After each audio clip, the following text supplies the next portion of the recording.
All right, good evening, everyone. Time to get our service started. If you're here, thanks for coming, making the time to be here tonight, and what a wonderful evening to be here. And to start our service, as always, any prayer requests? I do, Rico. My daughter-in-law's mother is dying. Okay. And they need prayer. All right, that's that prayer request. I've got friends that have had surgery and had tests and everything. Lord knows all about it. All right. And my family well. Okay. Someone else? There was a gentleman who was killed on a motorcycle accident this afternoon. He said, Jacob Ray, I'm sure that his family's going to need some prayers. Rico, remember Iggy's brother Roger? Okay. He had a really bad seizure this morning. He's in the hospital. All right. Also, please remember Brother Gary Blackburn and your prayers. He's still recovering, as far as I know. But someone else? He's the gentleman that's in the mines that they can't find. Keep him and his family in our prayers, and whoever's up here at Rogers Funeral Home, the family too. Sister Sue? Remember my sister-in-law, she is in prison, but she doesn't go back to Edward Huntington to the 24th. Okay. So hopefully the 24th they'll take some of these tubes out of her that they still got in them. And I remember my neighbor, they sent him home with hospice the 4th day of November, and I talked to his wife Monday. She hadn't answered and talked to her. They sent her a message, but she hadn't answered, and she said that the nurse said he could pass any time.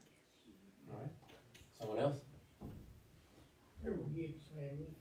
And their mom. Okay. Good deal. Anyone else? Brother Rico, remember Sister Marlene. She's been having some issues with her blood pressure. She's had the shingles. Remember Mark. Okay. That's that prayer request. Do you have one back there? Yeah, Kathleen Coleman, Okay. she's still at ICU and needing a shot. Also remember the Sheila, Okay. Honest test, we really want your prayers right now. And Sister Sheila, Okay. give her strength. She's going to a funeral tonight, so remember that. Okay. And then Emerson.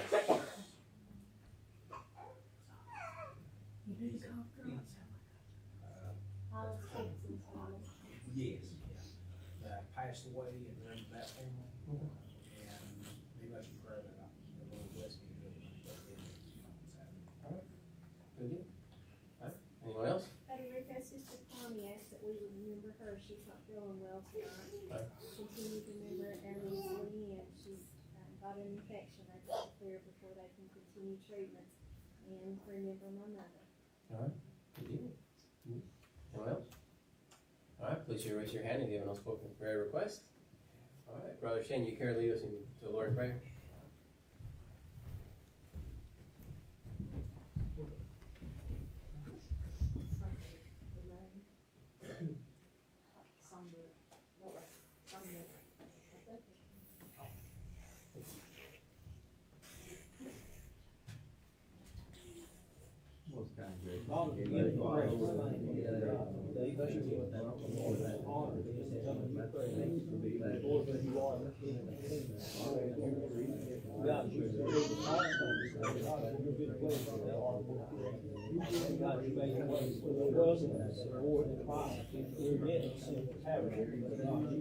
Made a way, Lord, in your Son Jesus, that God, you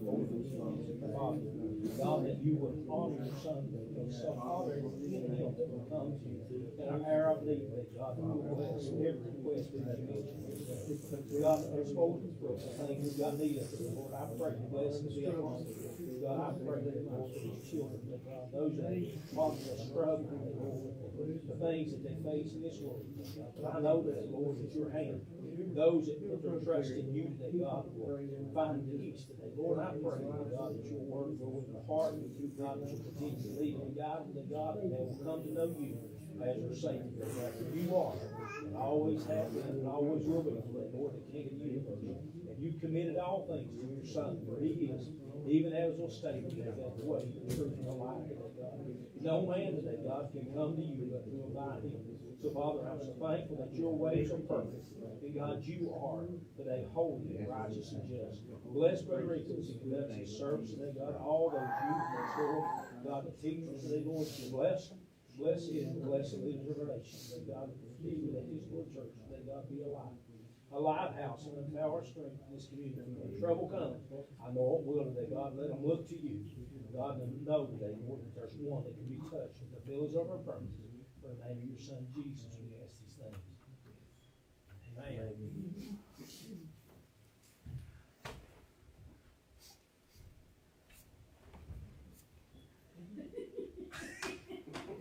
Getting older.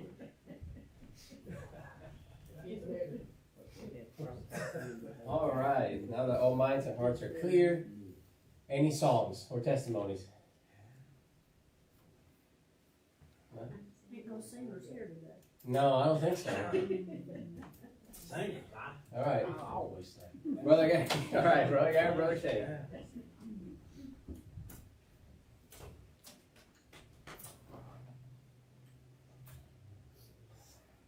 I want to say I love the Lord.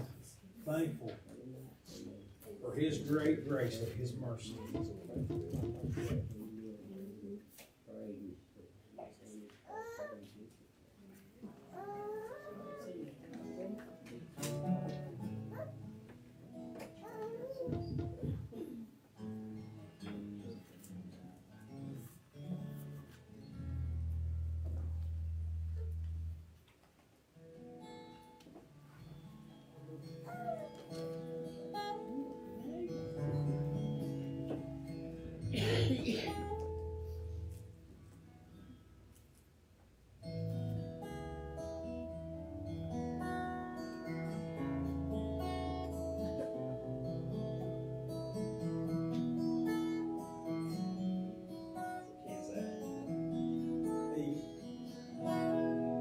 For many years I traveled down life's valley.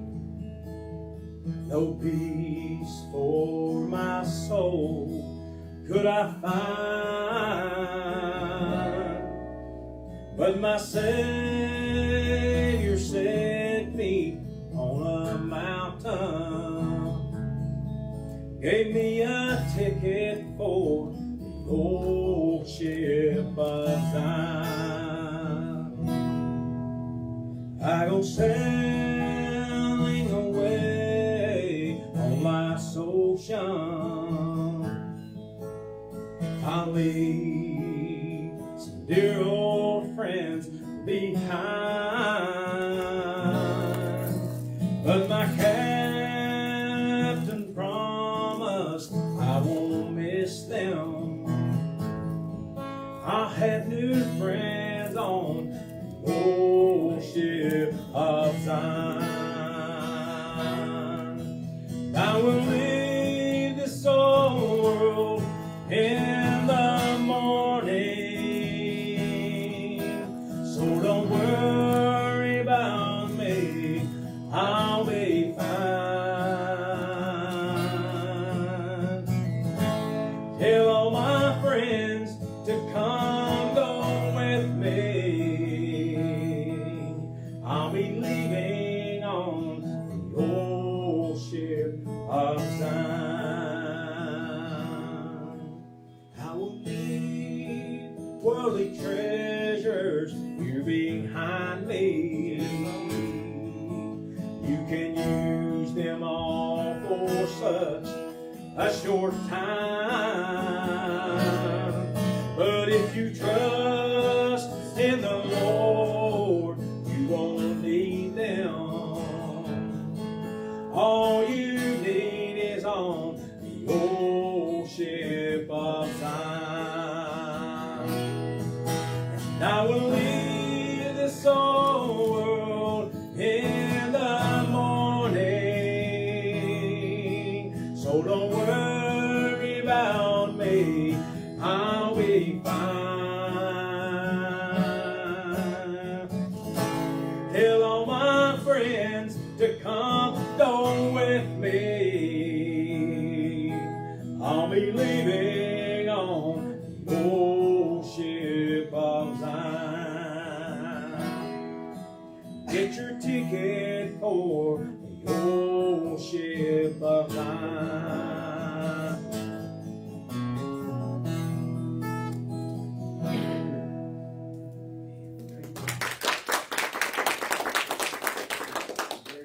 Good mind. Thank you, bud. All right. Wonderful work. Okay. Anyone else got a song or a word testimony? No one else? You just want me to get started teaching? Yes. All right. I like the honesty. We're ready. All right. Good deal. Okay.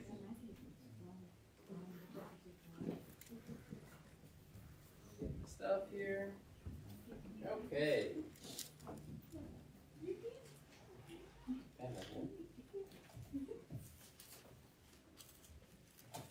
All right. Before I start tonight, I want to say I love Jesus and be here this evening. And I have a reflection I want to share. I was thinking about the other day, and it's about how we take the things we hear. How do we take the messages and how we receive them? Right? And I was thinking, I was open, and I thought to myself, trying to kind of put in my mind that when we hear correction, when we hear something that someone says, how are we taking what we hear? And I thought of a letter, right? You have a letter, and, you know, I open letters in a very funny way, right? I don't open them I don't use them like a tool to open them. I kind of tear it from the top. And what happens if you get really angry, frustrated with a letter? You can get a finger. That's a good one too.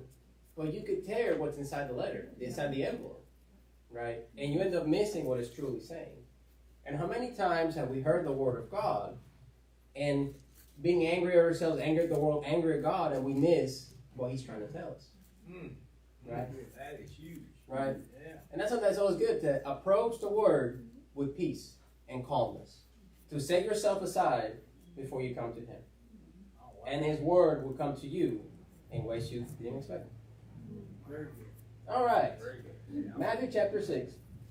Right. We're still trucking along. We're still in the Mount of Beatitudes, getting through it. Last week we wrapped up the Lord's Prayer. And I'll go overview the Lord's Prayer real quick. You know, Jesus is teaching us how to pray. And the Lord's Prayer is like, you know, the all-star or the Hall of Fame of prayer, right? And that tells us, you know, we refer to our Father who is in heaven, in a physical place, right? We hallow His name as He's set aside, special for all things, above all. And then we ask for His kingdom to come, His kingdom of peace, right? Of justice, a kingdom that is to come. And we'll say, and to make it as it is in earth, as it is in heaven, meaning that please bring your kingdom here and allow us to usher it in for you, right? And I gave the example of an embassy, right? How we are ambassadors of Christ on earth. And we need to bring a piece of heaven with us everywhere we go. Then we look about how He gives us this day our daily bread. This day, right? Sister Sharon pointed that out, that everything, our subsistence, our self-sufficiency relies on day-by-day basis, right? And also it's about, you know, I gave the example about, you know, manna from heaven and how He gave just enough. And we're asking for the Lord to give us just enough for each day. Then we go about forgive us our debts and we forgive our debtors. And I'm excited about this verse. Later on today, I'm going to explain how it ties up to verse 14 and how it connects. And essentially, I explain how our debts, you know, we can put as our mistakes, our trespasses, right, our sin, right? And in this verse, if we take it from the Greek, it's like our grave sin. I call it like, I want to put it as our felonies, right? Because the next word I'm going to pull out in 14 sounds the same, but it's different. It's more like a misdemeanor. You'll see why here later. Right? And then finally it says, lead us not to the temptation, but deliver us from evil. And that is the pure evil. That is, you could almost say that is the devil. And the word they use for evil here, right, is literal the spirit of evil. Right? It's not just an evil or something bad happens like you stub your toe. Right? It's evil that sustains. It's a spiritual force more than it is an actual event taking place. And that's what it refers to the devil. So now we're in verse 14. Right? And it reads the following. For if you forgive men their trespasses, your heavenly Father will also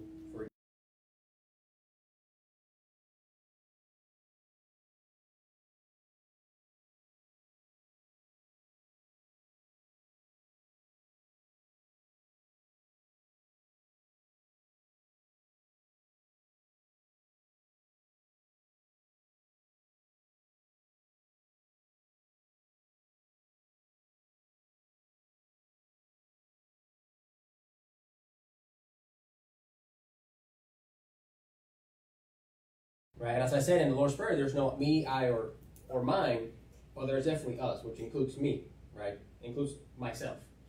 So we can almost take it as if like this is referring to the stranger, that other person.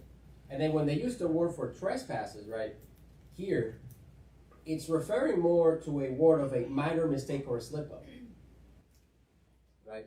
It's not as grave as like in verse 12, it's a more grave mistake. It's a moral mistake. Whereas in verse 14, it's a little mistake. You forgot. You didn't know. Right? It's more forgiving. It's not that significant of an error. So one of the things that I took from that is how important it is that when we see others make mistakes, when we see others offend us, take it as if they didn't know. Right? We see Jesus when he's being crucified, Lord, Father, forgive them for they know not. Right? And I think that's a very hard thing to do, because how many times do we get offended or upset at somebody? Just a person, they cut you off in traffic, they're rude at the grocery store, a co-worker said something you didn't agree with. It could be so many different things. And I put down here about, holding bitterness, it's something that we're not entitled to. No, we're not. And all it does is makes you miserable, right? Right? When, another thing too is that then by not forgiving others, right, we're forgetting to see our own failures. And that's a big mistake, because if you walk through life feeling like you're perfect all the time. A lot of times that trespassing is you see people that they are walking, or you assume they're saying something, they're walking where they didn't have permission. Yes. You didn't invite them into the conversation, and then when you hear them say something, you assume that they mean something that I can't tell you that they did or did. Right? Their intentions, and I didn't realize that when you text something that I mean, you got to watch, Yeah. because it's not how you intended it to say, but it's how they receive it. And there's been a lot of conversations that I have had, Shirley, and let her repeat that. And she did, because I know it's going to be bad. I'm not going to get into that part, but nonetheless, when it talks about, and it's actually leading up to chapter 7, and he talks about judging others, right? Not to judge. And basically, he's also, this is on the other side, he's telling us don't assume you know what other people are doing. You take their first action and you assume the worst because of your past experiences. You pull through the file cabinet and you're thinking, well, I've seen this pattern before, this is what they mean, and I'm already upset before I ever see it play out. In the latter part of that, you're going to get into it when you hit chapter 7, but he actually talks about you will know them by the type of fruit that they bear, if it's good or bad. So back off, give it time, let it unplay. Don't find yourself making judgment, because whatever you judge something by, it's going to come back to you. So everybody else, there's things that I have intentions in my heart, and I think, well, this is what it should be, and it don't come out like that, and they didn't take it like that, and I didn't mean nothing by it. Yeah. It just happened, and I'm thinking, oh, man, I would not do anything to hurt you. But he's saying, if you were like that, can you not have compassion on other people? In this Lord's Prayer, it's the same way. Oh, God, can you just not forgive with the same forgiveness that I gave you? That's powerful. Yes. It's scary and it's hard to do. It is. And you will make mistakes, because in Psalms he says he knows our frame.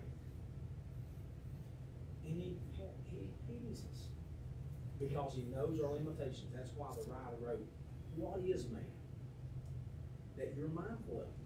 Because he understands. Yes, absolutely. And then in verse 14, it reads, but if you forgive not man their trespasses, neither will your Father forgive your trespasses. Right? It sounds, if we are unwilling to forgive others, how can God forgive us? Right? And it goes back to that, because then it's a sense of pride. Right? You're separating yourself from God when you're out there, perhaps making others' failures larger than yours. I know Brother Gary always makes the one about, you criticize somebody for dust on their eye, but yet they have a beam sticking out of their face. I'm not sure which verse that one was, but you know, and that's something that, you know, we've probably all done it at some point in our lives, that we have done things and we think we didn't do, and it's important to have compassion on others. One time at work, we had a thing going on with for customer service, and the video they made us watch was a customer that was upset at the employee, and then when the scene ends, he gets a phone call from a relative saying, "Hey, did you make it a chemo okay?" Right? It was one of those things that you don't know what that person's going through, and that's a hard thing to do sometimes, because we earn ourselves and we don't see what's in front of us. All right, found a funny picture here, and now we switch gears. Now we went from prayer and in part forgiveness, and now we're talking about fasting, and this is an interesting one. And here in verse 16 it reads, "Moreover, when ye fast, be not as the hypocrites, of sad countenance, for they disfigure their faces, and they may appear unto men to fast. Verily I say unto you, they have their reward." Right? And it's saying here, you know, during this time, the Pharisees were making a show out of their fasting. They were making a show out of their tithing. They were making a show out of their praying, and they were also making a show of their fasting. And here Jesus is teaching us or explaining us, you know, not necessarily the importance of fasting, but how to fast appropriately. And just, you probably guess, it's don't make a show out of it. And obviously you could say they would, you know, disfigure their faces and let everyone know, and all of that. Now, and to kind of recap what fasting is, it's first introduced and mentioned in the holiday of atonement, Day of Atonement, or Yom Kippur. It's a holiday that takes place between September and October. It's first mentioned in Exodus, if I'm not mistaken, and it's usually practiced for reflection and humbling down to the Lord. Right? It's a I guess you could say a religious act or a spiritual act in which, you know, you withdraw from eating food for a certain period of time, usually a day or two, and it's supposed to essentially it's about humbling yourself to the Lord. There's different examples in the Old Testament. I know in Jonah, when he comes in and he preaches to them, to the Ninevites, about, you know, like, if you don't repent, God will destroy you. And the Ninevites, they all fasted and mourn and put dirt over their heads and all that. So it's a representation of humility and humbling yourself before the Lord. What verse is that? It was Isaiah 58. Okay, that's what 58:3. That's what I had here too. Let's see. I can read it. It's really good to read that. Yes, I had it written down. Thanks for pointing that out. Here it is in Isaiah 58 verse 3. It reads, "Wherefore have we fasted, say they, and thou seest not? Wherefore have we afflicted our soul, and thou takest no knowledge? Behold, in the day of your fast ye find pleasure, and exact all your labors. Behold, ye fast for strife and debate, and to smite with the fist of the wickedness. Ye shall not fast, as ye do this day, to make your voice to be heard on high." And that is Isaiah telling them, right? It's like, don't fast to be recognized or to be seen by others, right? But for that internal humbling before the Lord. What do you think about that, Brother Gary? What are your thoughts on it? We have thoughts. Yeah, go ahead. We discussed it. Yeah. Okay. There are times that you are battling things that's bigger than what a normal prayer. There are strongholds. There are things that we face that are on the spiritual realm that even Jesus said that these things don't happen unless you have a lot of fasting. But when you're looking at this outline right here in 58, this is the fast that he's actually talking about, that he's chosen. A day for a man to afflict his soul. Is it to bow down his head as a bulrush, or to spread sackcloth and ashes on it? Will thou call this a fast? And he says, and an acceptable day to the Lord. And the Lord's asking this question. He said, it is not this the fast that I have chosen. So he's given you an outline when you see these things. And I love in verse number 6, if there's a place you write down, and we're all gonna face adversities in our life. Mm-hmm. Here it's telling us when it's to this point of where we've exhausted everything, then right here it says this fast is to loose the bands of wickedness. Right? Because the devil wants to hold you down and restrict you from even breathing. Because if you breathe, you breathe life by glorifying God. And there are things, the sicknesses that to undo the heavy burdens and to let the oppressed go free, and that ye break every yoke. And he said, it is not to deal thy bread to the hungry, or that thou bring the poor that are cast out of thy house, when thou seest naked, and thou coverest his head, and thou hide not thyself on thy flesh. Then, when you do these things, and this is what we're after, it says, then shall thy life. In other words, God's life will break through the barrier. Could you imagine coming off of just a series of dreary days? And I'm just going to use winter months. You got one right after another, and I mean, it just like, and then all of a sudden you get this beautiful day where the sun hits and you feel the wind. It's what, in my mind, how I see this unfolding. When you find yourself here, it's not that you wanted it. You probably didn't choose this path, but a child of God, God will bring you through it because there's other people that this stronghold's got a hold of. And he says, Joey, I'm going to trust you with this because you're faithful. Samantha, I'm going to trust you with this because you understand my power is not in pride, but in humility. That as Jesus humbled himself down and bore the sins of many, you're going to bear this.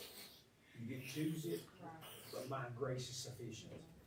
And this band, this stronghold that's over not your life, but others, it's going to be broken. But I need you to be faithful and true. Right? And it's going to carry you. So when you get into certain things, this is the only way you can break it. Now, you don't hear a lot about fasting in Real Baptist. Maybe that's why we need to take a little bit extra time to go through this. Because there are things that you will face, and this is the only way.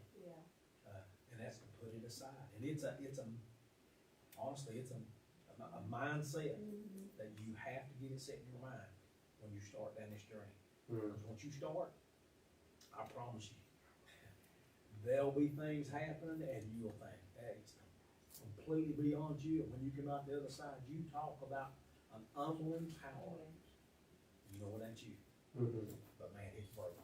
Yeah, that is powerful. And I know you mentioned about, like in our tradition, that's something that we talk about a lot. And then when I read these verses, I thought that was interesting because it's not spoken about enough.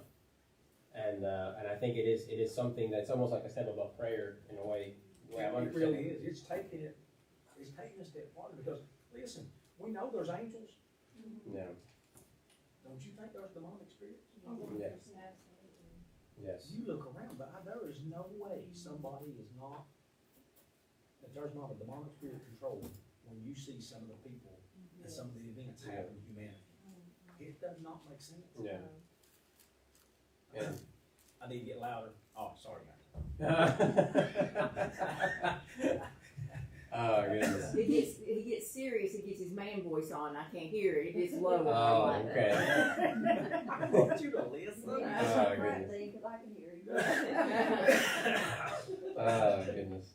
Well, Shelley's got her hearing aids on. That volume control it. Oh, goodness. Now on to verse 17.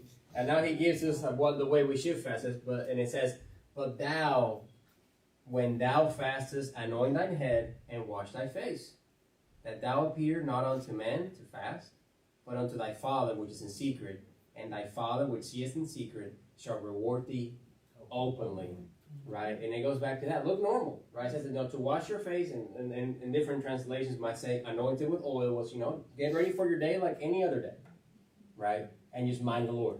have to chuckle just a little bit. My Yeah. mother, I would be fasting, and my mom was a food pusher. So I would go to her house, and she's like, "You want this? You want that?" I'm like, "No, thank you, Mom. No, thank you." And then, "Oh, you sure? We'll have some of this." "Well, you need to eat, And she would keep on till the point I would say, "Mom, I'm fasting," and she would say, "Well, you're not supposed to tell nobody." I'm like, "Yes." Oh goodness. Oh, that is funny, but it is true, right? Because once you take away food, it's like you're taking away your strength. It's one of the few pleasures that we get every day of our life, and when you take that away, you're taking what keeps you alive. And it doesn't have to be just total abstinence. You can give something up. Mm-hmm. Like I gave up caffeine, or you can give up meat or whatever. That's also Possible, yeah. fast. And some people fast and stay unconnected from their phones. Yeah. That's a fast. It doesn't have to be literally what it means, because it just shows God you're serious. If it's something that's important to you, and Yeah. you're willing to step away from that for 24 hours or however long you decided to do that, it shows God you're serious about what you're Yeah. That is a good example. All right. Okay, now we go into verse 19, and that's more about material possessions and the treasures in heaven, right? So in verse 19 it reads, "Lay not up for yourselves treasures upon earth, where moth and rust do with corrupt, and where thieves break through and steal. But lay up yourselves treasures in heaven, which where neither moth nor rust do with corrupt, and where thieves do not break through nor steal." Right? And it's telling us right here, it's two very basic things, right? We see about rust, we think about metals, right? That would be precious to people. And just to this day, things that are made out of metal we find valuable. And then we look for moth is for clothes, right? They will eat your clothes, you eat your garments. So two things that are incredibly important. And Jesus also taking a stab at the fact that people during this time thought that the more you had, the more blessings you had. I gave the example how people during this time, they felt that by their good deeds, they were getting favor from God. And they thought that if you had a limp, or if you were poor, or if you were blind, it's because you did something wrong. Yeah, or your parents. Yeah. Or your parents did something wrong. Right? I'll never forget it. I had a relative of mine that met somebody and said, and like I knew that man, and he's a super nice man, like super educated, polite, and my relative, he was like, "That's a bad man right there." And I said, "Why?" I said, "He's got a limp." I said, "Yeah, he was in a car accident. He was 18 years old." "No, people with limps are bad people." And I'm like, "Okay, all right, sure. I'm not gonna argue with you." But you have people that think that way. Some people in that time definitely was a common thought process. They thought, "Oh, the more you have, the better you've done, because the more favor from God you have, right? You have true faith because you have more." And that's not how it works a lot of the times. I know in Proverbs, I think 23, it's, I got a verse here, if I can find it. If my bookmarks don't keep falling out of my book. Let's see here. Proverbs 23, verse 4 and 5. 23, 4 and 5. All right. Proverbs 23, verse 4 and 5. And it talks about this, and it says, "Labor not to be rich, cease from thine own wisdom. Wilt thou set thine eyes upon that which is not? For riches certainly make themselves wings. They fly away as an eagle toward heaven." Right? And right here, it's like, supposed to not labor to be rich and to cease from our own wisdom. Right? It's to not be seeking the material wealth in order to appease God or to go closer to God. Because a lot of times our material possessions, it's what takes your attention away from Him. Right? That pursuit or chasing God through our labor and our material possessions is not what God wants from us. He wants our devotion to Him. Right? He wants to come first in our lives, and then the other things will follow. Right? And that will be repeated later on. That's what John actually talks about. He said, "I would put the little children that you prosper and be in good health, even as your soul prospers." Prosperity isn't really negative. The problem is when it becomes the God that you're serving, and you will start sacrificing your integrity to try to maintain or to gain more. Everything that we have, naked we come to the world, and naked we're going to leave. It's only here for use.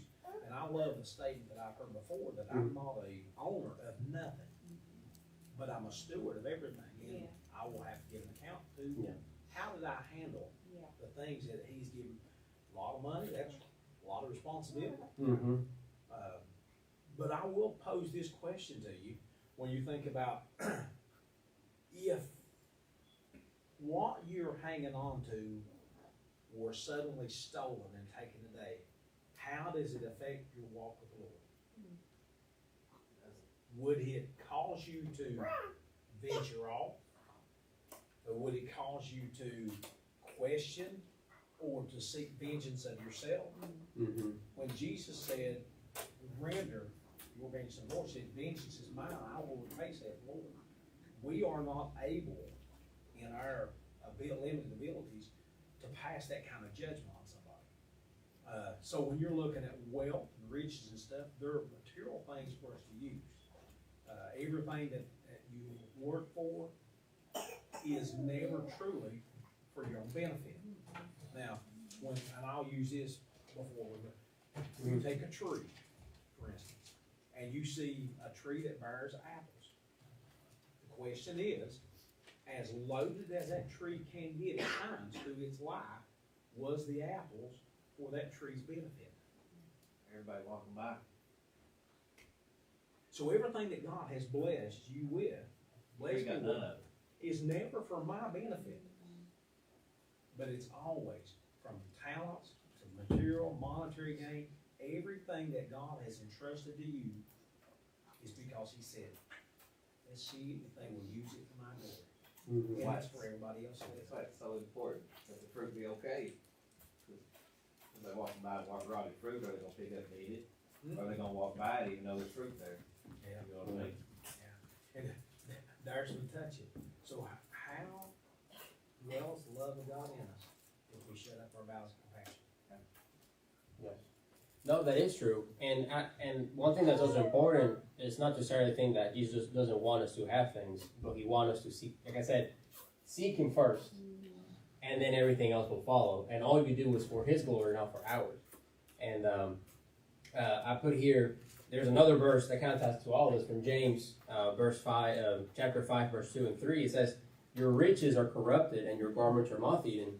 Your gold and silver is cankered, and the rust of them shall be witness against you, and shall eat your flesh as it were fire. Ye have heaped treasure together for the last days. Right? And that made me think of the, a very rich person, whoever it is, famous athlete, millionaire, CEO, whoever it is. I think of Steve Jobs, the guy that invented the iPhone, right?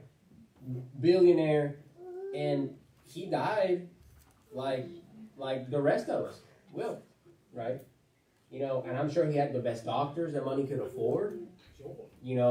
Best treatment, best everything, probably the best hospital bed there was, probably the best hospital food, hopefully, right? And then he what else is left of it? I know he was an atheist, so I always wondered what were his last moments like. Because there's people that who are Christians and they're on their deathbed and they're happy as can be. They're unbothered. They're ready to go home, right? And that's something that I've told Kaylee, especially after being saved and growing in the Lord. It's how sometimes you see people that perhaps have nothing but have Jesus in their life, and how much that carries them. And then when they're faced with adversity, right? When they're faced with death, it's like it doesn't matter, right? Exactly. And just like that, you can't buy your way to salvation either. You see, and I think that's something that Jesus is trying to highlight here. Some of the people in the crowd, probably a wealthy person, they're thinking, well, I know I got my spot in heaven because I got all kinds of money. And he heard this and he's like, whoa. I put my treasures on the metal and the cloth and not on the Lord. But when people think, when somebody thinks that somebody's rich, they don't always, they think of money, they think they're wealthy in possessions. And there are more people who are probably rich with their health or with their salvation or with family. And with peace. And we just become so backwards and upside down that we don't know what true wealth is. Yes. When it comes to salvation, money is the cheapest thing. Yeah. than their Amen. regular lives. Absolutely. And most people that are wealthy are very unhappy.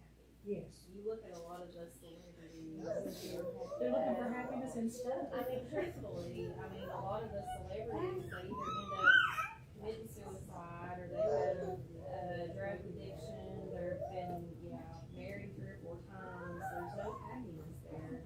Jesus gave the perfect example of this with the rich man Lazarus. And I think Gary might have even touched on this one time once before. We don't know the rich man's name. Yeah. Because his name, It didn't matter. Didn't matter. His name did not matter because where did he end up? In hell, You see he people lifted his that- eyes. They want to make a name for themselves. And poor little old Lazarus, beggar man, was named right here in the Word of God. Yep. Yeah. Yep. Yeah. Yeah, and I think that also goes back to like, you could have a great paying job, but it could be killing you, Yeah. And taking away from your family. I was very blessed to have a hard-working dad that we never went without. But there were times where I wish I had less things and more of him in my life, right? Because job was his everything.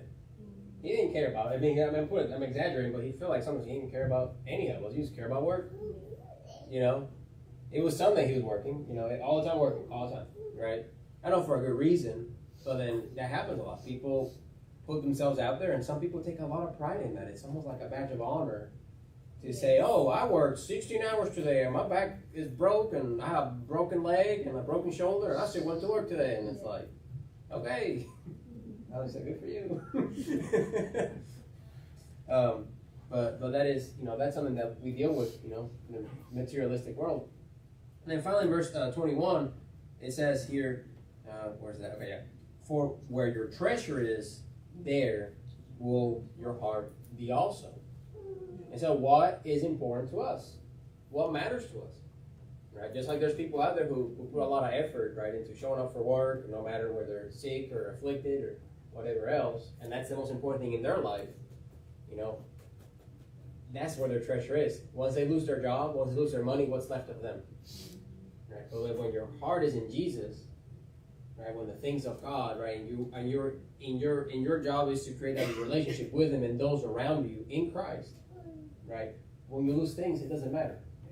I got derailed on that. Mm-hmm. Man, I come out of a hard time. My mom and dad, they both worked and tried to put food on the table Yeah. for 4 boys, and it just wasn't there. And mom was yard sale, and just didn't have it. So I cut grass and whatever I could do just to buy shoes. And man, when here was a young family and me just trying to put a roof over their head. I had no idea what to do. When I started working in a mine, and I realized that, oh my gosh, well, this will pay the bills and I won't be on food stamps. Man, I started working and I never let up. I was so busy trying to just have a career to where I could put food on that, because, it's a mining industry, it's chicken today and feathers tomorrow. You had no idea if you were going to work or not. So the ones that could get things done and had multiple skill sets, if this is shut down, they'd drag them over here and pick him up, and it was a little bit of job security. But that's when I got derailed, because I found myself sacrificing. The next thing you know, I just kept going down this rabbit hole. Started out innocently, a necessity, but then there's a lot of things happen that went by. Today, I spend a lot of time trying to balance it in all aspects of my life. But the one thing is true: no matter how much I can do, I still can't do what God can do. Yes. That because He's number one in my life, He manages the universe, He manages my life. All He wants to do is get up and say, "All right, Lord, what are we going to do today? We get to go do this, and we get to go do that." I love it. Yeah, and then I added right here, Colossians chapter 3, verse 1 through 4. I think it ties nicely to these 3 verses, and it says, "If ye then be risen with Christ, seek those things which are above, where Christ sitteth on the right hand of God. Set your affection on things above, not on things of the earth." For ye are dead, and your life is hid with Christ in God. When Christ, who is our life, shall appear, then shall ye also appear with him in glory. Yeah. And that entails a lot of things that we don't want to do, right? Because we want that thing. We want whatever that is. And that may mean that not right now, right? Don't put so much stake in the things you want. And the devil will say, "Now, shame you know you want this." Yep. My goodness, look, they got 0% finance. Sign on the dotted line. Next thing you know, and we're in the slavery now. Yeah. Not Shane, it's me. It's Gary. You become slaves. You become slaves to Gary it. tells that story like it's a joke, but that is really me. Well, that's me. And I can put myself in the darkest deep depression when there's no way possible humanly to get this. Doesn't matter. I still want it. And I'm trying to figure out a way, and I've become a slave to payments before, and other things like parts that goes along with it. Oh, we gotta have parts. So you gotta have go fast parts, and I have overspent until finally it's, I know you gotta put good gas in this. It requires premium. It requires it. Yeah. Yeah. You're right on it. Oh, good. Don't do like I do sometimes. What we go through things, Shane, so where we can help others. Yeah. Yeah. Anybody wants to overspend, come talk to me and tell you not to. That's true. I mean, We all have. All right. Now we're talking about eyeballs. Wait, did I skip a verse? No, never mind. Not yet. you're on iPhone. We're on eyeballs now. All right, verse 22. The light of the body is the eye. The light of the body is the eye. If therefore thine eye be single, thy whole body shall be full of light. And that word single means healthy. So if your eye is healthy, your body will be full of light. And what this is referring to, right? It's telling us about how our eyes are set on the light of the Lord. Right? If our eyes are healthy and they're looking at the right things, right? Our bodies will be full of light, right? And we see Jesus is the light of the world, and when we look at him, his light will fill us. I put 2 verses here from Psalms. Let me read them real quick that kind of go along with this. Hopefully, they're the right verses. They may not be. But I thought these verses are quite interesting, and we kind of look at them in depth. And it would be Psalms 119, verse 36 and 37. Let's see if I'm in the right spot there. And I'm in the same Psalms for a few other verses later on. It says, Psalms 119, 36, 37. It says, Incline my heart unto thy testimonies, and not to covetousness. Turn away mine eyes from beholding vanity, and quicken thou me in thy way. Right? So deter me into your ways, right? And take my eye away from envy, right? From resenting others, right? From resenting that person with a nicer car, right? And that's one thing on the way here. Kayla and I were having a conversation about someone that has a really nice car, and I said, well, that's fine, they can have a good car, but I know for a fact that they don't have Jesus. So I'd rather have my used car and have Jesus than have, a new car and have no Jesus in my life. So much rather. Then in the same Psalms 119, verse 105, it goes, this is a very famous verse, and it says, Thy word is a lamp unto my feet and a light unto my path. Right? So I always imagine how Jesus in our lives, with our eyes, it's like we're keeping our eyes on him, and he's our way. He's lighting our way, and we follow that path for us. It's the path that he has walked for us to walk through, and he has it prepared for us for it to be perfect and to take us to the place that he finds best for us.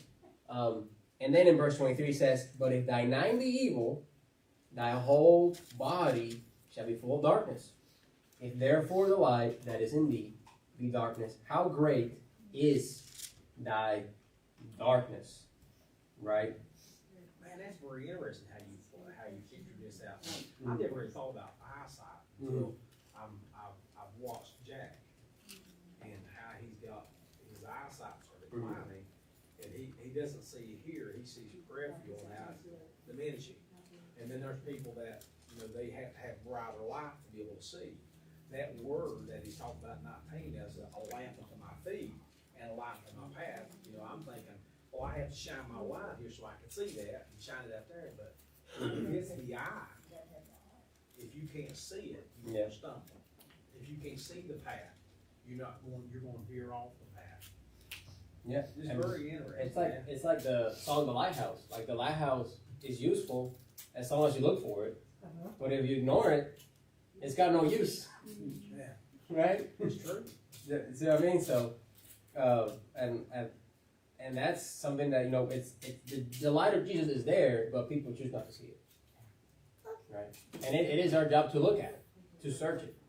Right? And then when our eyes are evil and we're out there, you know, we kind of say that, if we put like, you know, if the Bible's telling us, you know, to not look at covetousness, not be envious of others, but if we see an evil eye, it's like we're being envious of others. Right? We are lusting after the things they have, the life that they have, the things they've done. Right?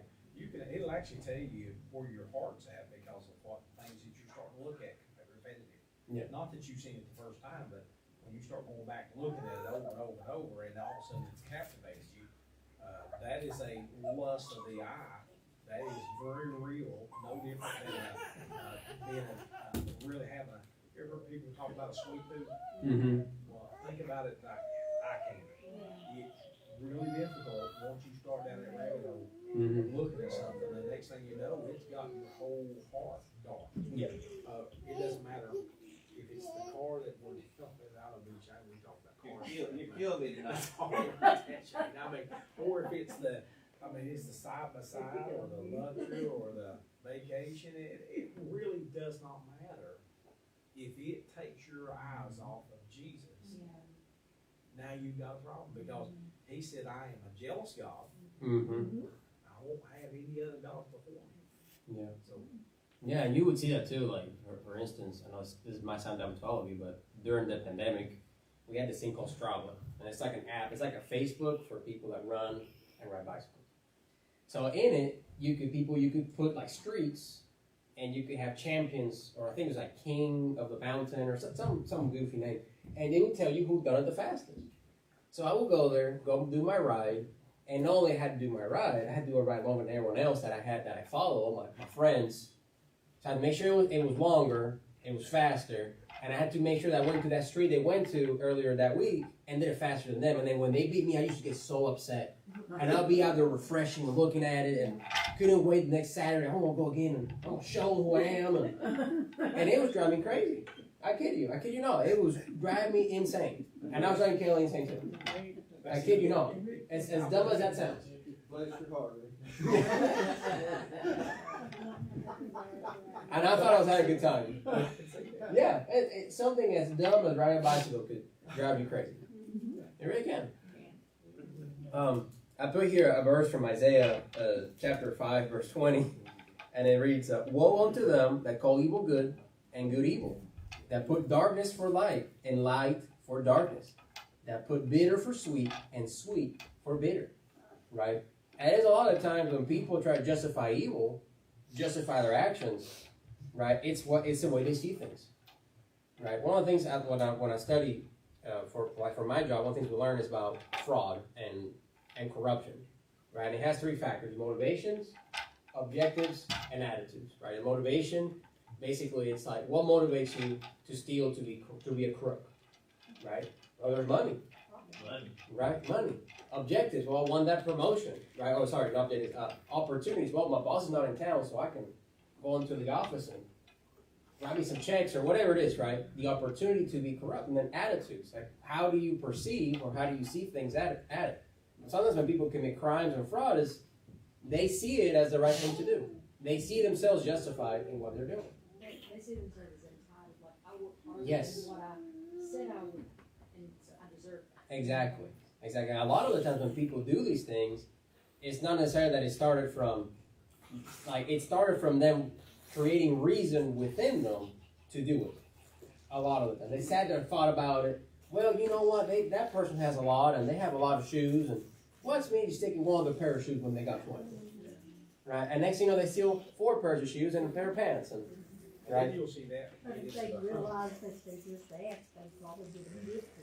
Probably. And then you'll see that the hunt effect, the kill. It really don't care about the meat. It's the hunt. is what they're after. It's if they can actually. Yeah. They'll take it, not even need it. Why in the world did you do it to begin with? And it was just see if they can get by with it. Yeah. And it's at the hump. Sin builds like that. Yes. Gary. Sin, yeah. That's how sin works. The one look, the glance, turns into this, turns into figuring out the next move and the next move, and you're trying to justify, and you're done so deep in it now that you might as well not even, you might as well come back to the altar, because you are way out of whack. You're out of sync. You know, we all, I guess one time or another, have tried to justify. Let me know. If you take someone that goes to Walmart and shoplifts regularly, Mhm. they're a thief. You take a Christian that takes home a quart of oil from work, it wasn't his, they're both thieves. Mm-hmm. There's no big, no little, there's just right and wrong. I can get that. I mean, really, I've seen people that would, I've worked with people that would talk about somebody like that. And then when they got ready to go home, they'd take 3 cases of water out of the supply and set it right in the bed of their truck. And I'm thinking to myself, now what's the difference between you? They paid you for what you done today. They didn't short you a penny. No. So what's the difference between you and that other person that you're downing? Mm. You're both wrong. I don't know why I got on that. Yeah. Interesting. Yeah. All right. But we can see how everything, right, it starts from the eyes. It starts from how you see it. Right? All right. And then here, verse 24. So no man can serve 2 masters, for either he will hate the one and love the other, or else he will hold to one and despise the other. Ye cannot serve God and mammon. Right? So here, obviously, it's talking to people. Perhaps a lot of the people in the crowd are servants to somebody, and they probably know, yeah, you can't serve 2 masters because you don't have enough hours in the day to serve them. Right? You know, when you have too many, you only got 4 stoves, you can't start 5 pots in the stove. And he's telling them, you know, if you serve 2, it's like you're going to have divided attention. Right? And he's telling you, you know, if your eyes are on God and also in the world, you know, you can't look at 2 things. I can't just make my eye go that way, my eye go that way. If you can, that's pretty cool. I can't do that. I'm sure someone can. I'll be, oh, no, I can do that. Okay. Most people can't do that. Let's put it that way, right? And it's telling us, right, it's like, you know, you on the other way of seeing it too is like, then you have no energy for either one of those masters, right? And as human nature is, we're going to go with things we like first. The things that are easy, that are comfortable to us, right?